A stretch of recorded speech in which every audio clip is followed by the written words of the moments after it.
All right, so if you've got one of these Shark rotator vacuums and the brush roll is not spinning, it's usually because of two reasons from what I've seen. Either A, your switch here for the brush roll is not working, and you know, it's not even going to let you turn that brush roll on in the first place.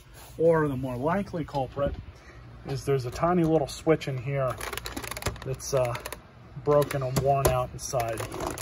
And I've already taken this thing apart, but I figured I'd show you guys how to take it apart, and then you'll see just exactly what I'm talking about. But first thing you need to do is just lean it back just like this, and you have several screws you're going to have to remove. So you have this one, that one, not these two. You don't need to take these out. These are for the axles that hold the wheels in place.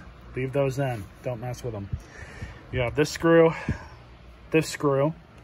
that screw, this one, and then under these two small wheels, I use we have a screw under that wheel.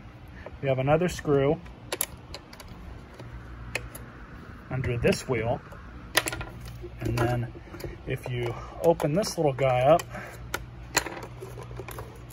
you have another screw that's hiding right down in there. So you remove all those screws.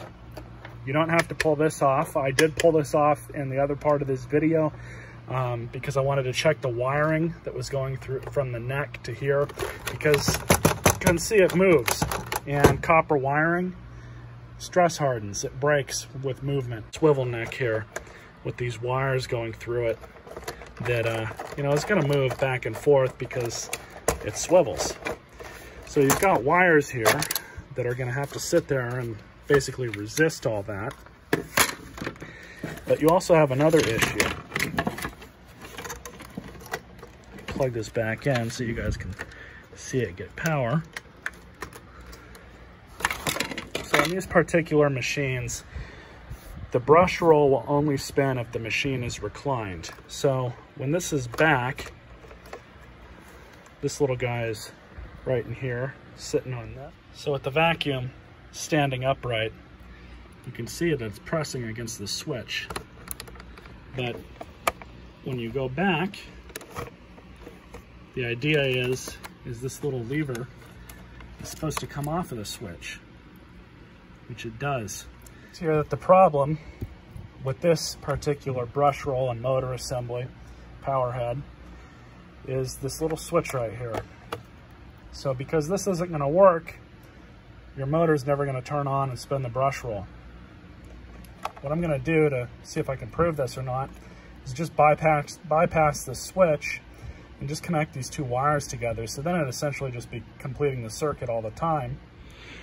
So let's see what happens. I wire nutted this connection in, completely bypassed this piece of junk switch.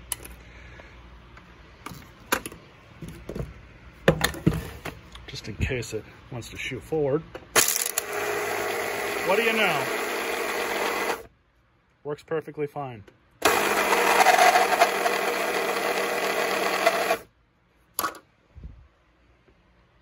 So this stupid little switch is what basically would cause a customer to either buy a new vacuum or call Shark and get their one-time free warranty replacement on it into eBay just to do a tertiary search.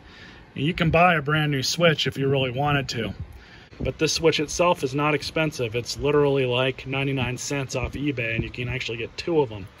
So because we have this switch bypassed, that's not going to have any sort of effect anymore. So when you turn your machine on, you're going to have to use this brush roll switch if you want your brush roll off or on.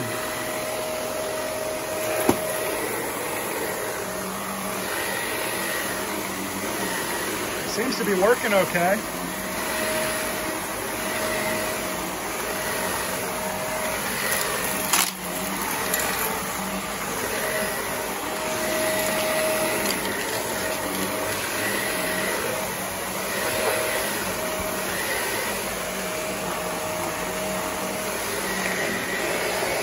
Like I said, when you put it upright, then you have to do that little number on it. but it works. I mean, if you're in a bind and you feel safe enough or confident enough to tackle that, and you don't want to spend the money on a new vacuum, especially if yours is in really good condition, you still have all the accessories, that's one thing you can do to get a little bit more life out of it. I hope you guys enjoyed this video, and stay tuned for more.